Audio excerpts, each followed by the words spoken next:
maybe you're like me, right? And maybe you got one foot in on your past reality and one foot in on your new reality.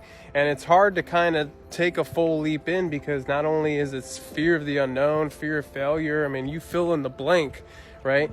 But for my past reality, I have my family that comes into my life, and their mindset is not where my mindset is, right? I want to surround my consciousness with people that are driving me forward. Like, I want to be the worst in the best class so that I have somebody to look into and look up to grow, not be the best in the worst class, if that makes sense.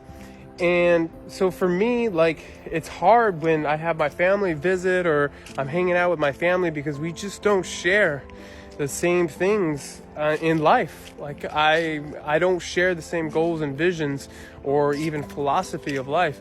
So it can be challenging. How many of you are like that?